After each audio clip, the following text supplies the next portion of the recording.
আসসালামু আলাইকুম। তাবলিগের বয়ান হইতে পড়া হইতেছে, আপনি বলিয়া দিন এটাই আমার রাস্তা, যে আমি ডাক দিই আল্লাহর দিকে জেনে শুনে বিজ্ঞতার সাথে। আমি আর যারা আমার অনুসরণ করে, আমার বন্ধু ও ভাই, যার প্রতি আল্লাহ রাজি হয়েছেন সে সফলকাম হইয়াছে, তার সব কাজ সফলতা পেয়েছে।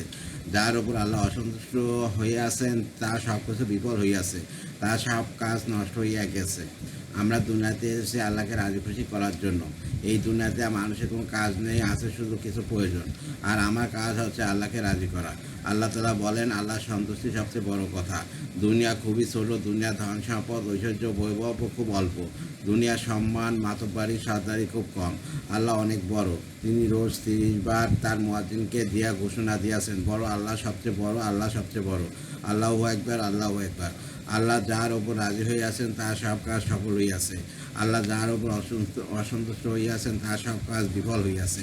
আল্লাহ রাজি হলে কি দেন, কোন কথায় সন্তুষ্ট হন, কিসে রাজি হন, কোন কথায় আল্লাহ অসন্তুষ্ট হন, কিসে নারাজ হন, আল্লাহ নারাজ হলে কি করেন, এই সম্পর্কে কোনো জ্ঞান বা ধারণা আমাদের ছিল না। এই ব্যাপারে আসল জ্ঞানরা সম্যক ধারণা দেওয়ার জন্য আল্লাহ রাব্বুল আলামিন তার পুত্র পবিত্র নবীদের পাঠিয়েছেন মানব জাতির কাছে, এই একটি সংবাদ দিয়ে তাদের ওপর এক মহান দায়িত্ব দিয়েছিলেন। যাও, তুমি আমার বান্দাদের একথা জানাও যে এক জীবন আসে মৃত্যুর দরজার ওপারে। অনন্ত জীবন, যে জীবনের শেষ নেই, যে কোনো সময়ও এসে পড়তে পারে মৃত্যু। সে তোমাকে পলকে নিয়ে যাবে সেই অন্তহীন লোকালয়ে। তুমি তৈরি তো?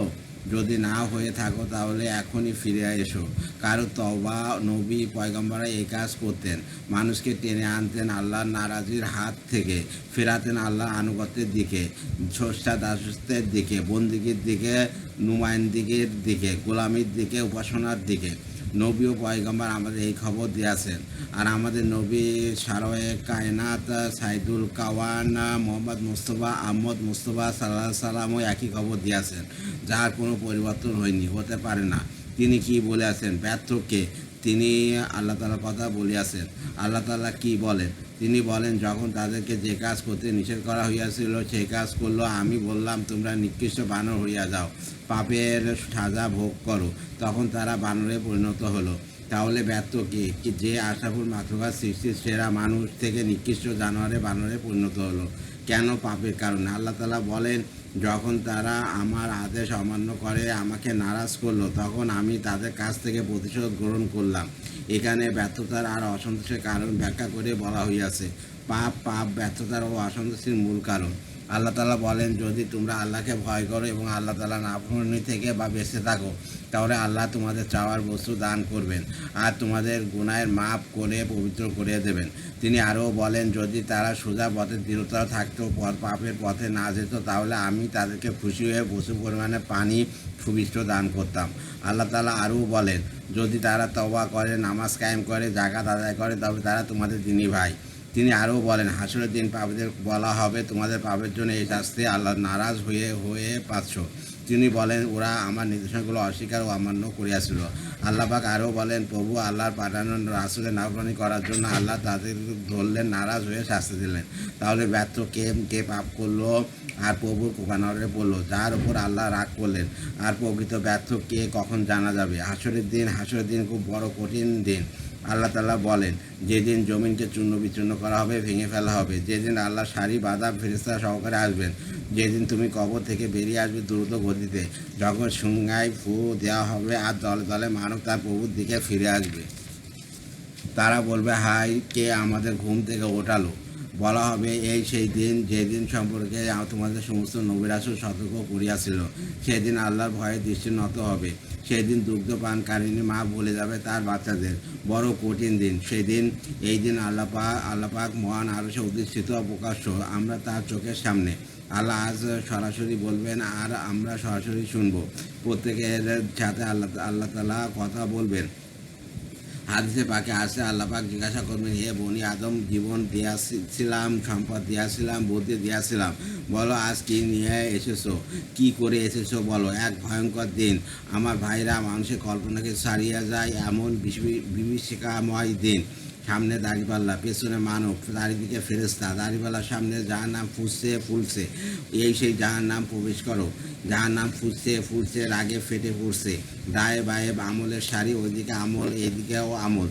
অপরে মহান প্রভু আল্লাহর আলো আসন না, চারিদিকে ফেরেশতার পাহারা, দাড়িপাল্লার কাটা মাঝামাঝি আমল নিয়ে আসছে, বান্দা জানে না কোন দিকে ঝুঁকবে আজ কাটা। এই সময় সম্পর্কে আমাদের খবর দিয়েছেন আমার নবী মোহাম্মদ মুস্তফা সাল্লাহ সাল্লাম। কে হবে সেই দিন ব্যর্থ? যার নেকি পাল্লা হালকা হইয়াছে, যাদের নেকি পাল্লা হালকা হইয়া গেছে, সে নিজের ক্ষতি করিয়াছে, সে জাহান্নামে থাকবে চিরদিন। জিবরাইল আলাইহিস সালাম ঘোষণা করেন, অমুকের পুত্র অমুক এক নেকি কম হয়ে গেছে, সে ব্যর্থ, সে আর কখনো সফল হবে না। এই ঘোষণার পর জাহান্নামের আগুন ফুঁসে উঠবে, পাপিষ্ঠদের আগুনের পোশাক পরিয়া দেওয়া হবে, আগুনের টুপি পরিয়া দেওয়া হবে, আর জাহান্নামে উৎসাহিত আগুনের ঢেউয়ের মাঝে ফেলে দেওয়া হবে। এখন থেকে সে আর কখনো বের হতে পারবে না, কখনো পথ পাবে না নিস্তারের। সে চিৎকার করবে, ভয়াত্ম আর্তনাদ। সে বাঁচতে চাইবে এই নিদারুণ কষ্ট থেকে। যে সে সাপ দেখবে বিচ্ছু, একটা উটের গর্দানের চেয়ে মোটা, একটা বিচ্ছুর কাদার মতো। সে দেখবে আগুন, লেইহান শিকা, যা অবিশ্বাস করিয়াছে সবই দেখতে পাচ্ছে। সে দেখবে রক্তবোঝ। সে এমন ভয়াবহ কষ্টদায়ক আযাব থেকে বাঁচতে চাইবে। সে চিৎকার করবে আহত পশুর মতো, তার চিৎকার বাড়তে থাকবে, বেড়েই চলবে। তখন আল্লাহ তাআলা বলবেন, মালিক জাহান্নামের দারোগা, তালা লাগিয়ে দাও জাহান্নামে, যেন বাইরের চিৎকার ভেতরে আর ভেতরের চিৎকার বাইরে না আসতে পারে চিরদিনের জন্য, অনন্তকাল ধরে। এর জন্য আগুনের বিছানা বিছাও, এর ওপর আগুনে কম্বল বিছাও, উপরে আগুন নিচেও আগুন, ওইদিকে দরজা তালা হয়ে দেওয়া, যেন বের হয়ে না আসতে পারে। এই ব্যক্তি ব্যর্থ। খবর দিয়েছে আল্লাহর হাবিব, আমাদের কল্যাণকামী আকাই নামাদার তাজিদের মদিনা মুহাম্মদ রাসূলুল্লাহ সাল্লাল্লাহু আলাইহি ওয়াসাল্লাম, রহমতুল আলামিন, জগতের জন্য দয়া। ধন্যবাদ।